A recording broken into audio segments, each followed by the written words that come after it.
Hey beauty queens, welcome back to my channel. So today we're going to be installing a 360 straight lace wig from DOLA here. I had to bleach the knots on the wig, and I also, when I'm doing a 360 install, I remove the strap that's in the back because you need it to be as flat as possible. And if we keep that in there, we're not going to be able to get the glue to stick down properly.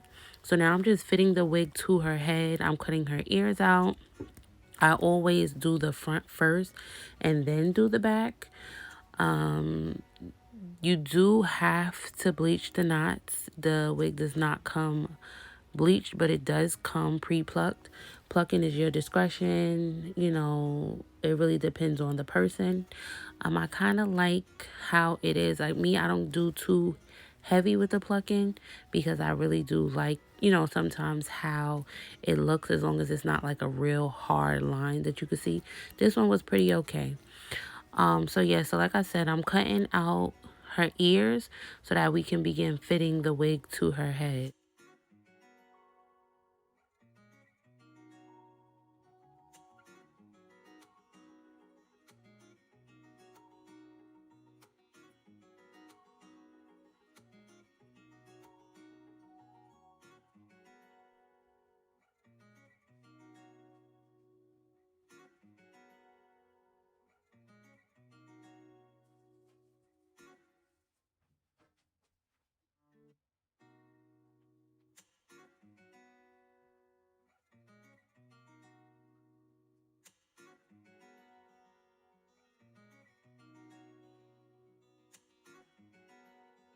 So now I'm going to go ahead and apply our beauty bond.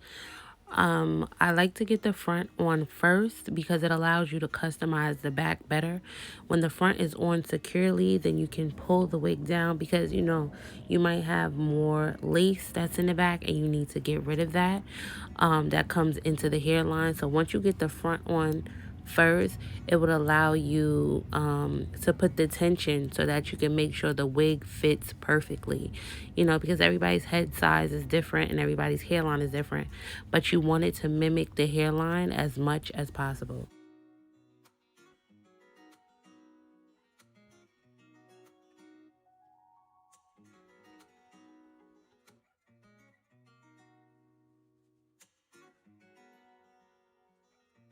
So now I'm customizing the back. The back is not glued down yet, but I wanted her to hold it so I can see exactly how I need to pluck and where I need to pluck. If it was too heavy in certain areas, you don't want it to be, really, really bulky in the back. I find that happens a lot of times when you buy lace wigs. The back is more dense, so you want it to be just as natural as the front. So you want to start, plucking as much as you need to. And then once again, it's your discretion and what the client likes. If you want something that shows a lot of scalp, of course, you're going to be giving that illusion. So you want to pluck more, but it's completely up to you. Of course, the thinner, well, not the thinnest, but the thinner it is, the more likely it's going to mimic a real hairline. So, like I said, it's completely up to you. But I am also plucking because the hairline comes down lower than her natural hairline.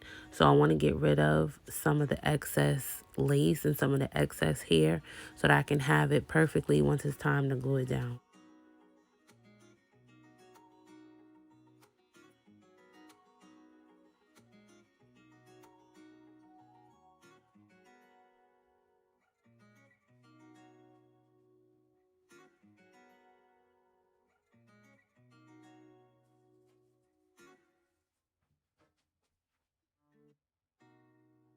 So I've did my customizing and I've added a beauty bond. Now I'm going to start to put the lace in place. You want to pull as far down as possible. You don't want it to be up in the middle of her head. Like you want it to be secure on. So when you part it, it's completely flat. That's why it's important to get rid of whatever excess hairline you have because you don't want it to be hollow in the middle, so whereas when you part it, it's not super flat, or you have lumps or anything like that. So now I'm just going to I applied the band, the beauty band, for a couple seconds, but we can't leave it on the whole time because we still have to get back to the front and get rid of our lace in the front. So now, as you can see, I'm parting so you guys can see how it looks when it's parted in certain areas on each side. And then we're going to get to cutting the lace.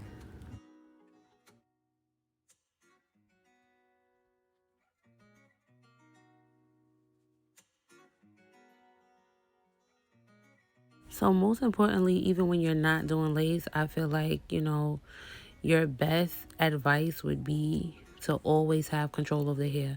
So I sprayed some Sebastian Shaper so I can get all of the hair out of the way. Because you want to make sure everything is back when you start cutting. You don't want to have flyaways or anything like that. Now, if you find that you need to get rid of some of the hair that's in the hairline to mimic it, that's what I'm doing right here. But I use my razor to do that. The razor gets all the way to the lace so that it also gets rid of that little black knot. Because you can take the lace off and have the little black dots and it will not look natural. And then you can try to, go back in with your tweezers to take it out, but you run the risk of possibly tearing the lace. You don't want to do that. I've done it before. You just rather, just take your time.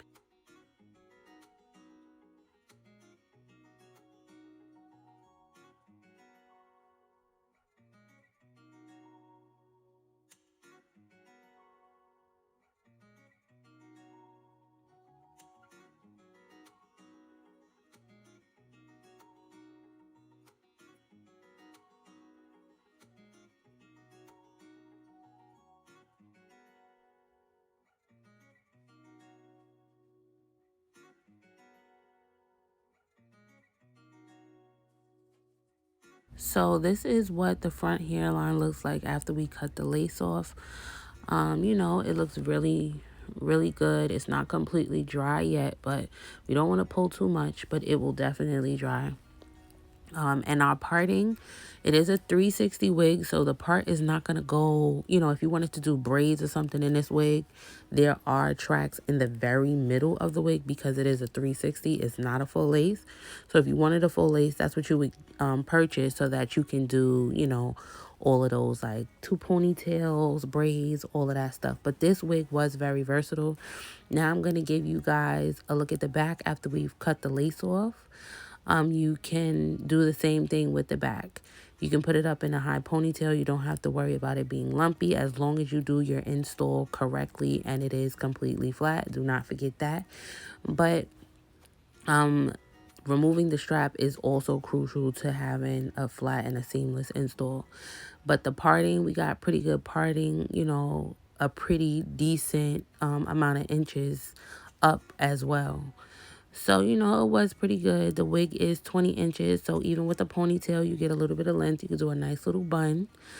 We're going to put the wig down, but we still got to make sure that you guys can see everything that we're doing. So she always likes some really, really dramatic baby hairs. So I'm just parting off, what hair I'm going to be using for those baby hairs. And also, I feel like this is just me. It could be my preference, but a lot of times the the hairs that run along the hairline are always shorter. So I always like to mimic that. So I'm going in the back and I'm just creating some shorter hairs, that will make the install look more natural. So I've done her baby hairs. Now we're going to use a band to take it down. I've blow dried her hair and I've done a little side part, and this is what it looks like after we've done everything. This is a closer view of it so you guys can see it in more detail, but it's super bomb. It looks really, really good. One thing about baby hairs too, you guys can always comb them out and they'll still lay. These baby hairs we didn't comb out, but this is what the back looks like. She can do a nice ponytail. She can get it really high. The install will not be lumpy. It would be very, very, very cute if she decided to wear it like that. Also, I let you guys see the regular video. This is what it looked like originally before I zoomed in so you can see it in more detail. But it looks really, really good.